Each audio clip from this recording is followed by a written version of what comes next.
Good to see you.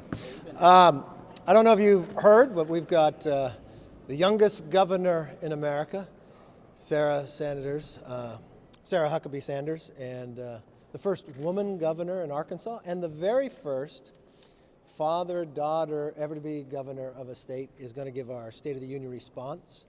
And we're excited about it, especially what she's been able to achieve so far as governor in Arkansas, so I'm very excited by that.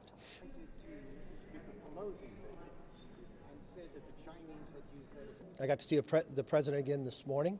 I was like that he said it was a good meeting as well to me.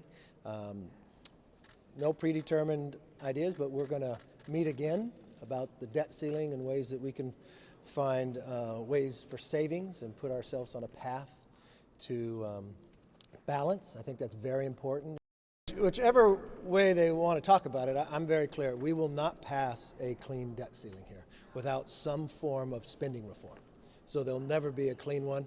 I don't know how they want to say it, that's fine. But at the end of the day, we're going to get spending reforms. I believe you have to lift the debt ceiling.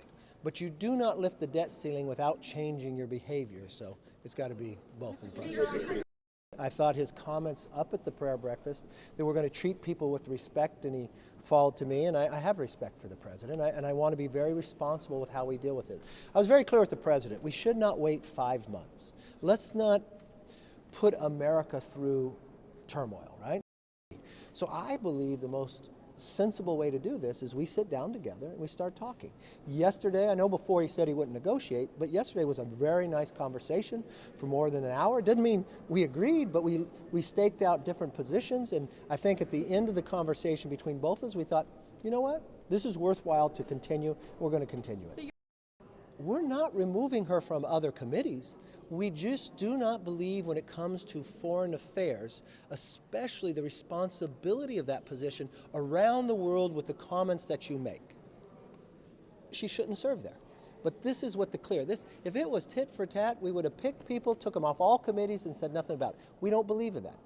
This is nothing like the last Congress where you move somebody from all committees. This is nothing like the last Congress where you have a speaker that tells Republicans they can't even be on committees. This is nothing like the last Congress where they would deny the rights for bills to even go through committee. This is nothing like the last Congress where you never had an open rule. So let's just judge the few weeks we've had now to the last Congress. Now they get upset. They want to fight really hard to keep a member of their conference who had a relationship with a Chinese spy on the Intel Committee. I can't believe you defend or even ask. I can't believe they would even defend that. Then they want to defend Schiff, who lied to the American public. Then they want to defend Omar. I'm not removing any of them from all committees like they did. They cheered when they did that.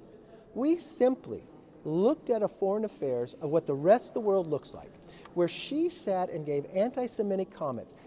I think it's delayed in its tactic. I think it's an attorney tactic to try to stop something.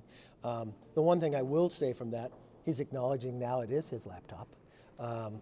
So he was a little slower than the rest of the papers and Twitter and the others, but now we know that it's true.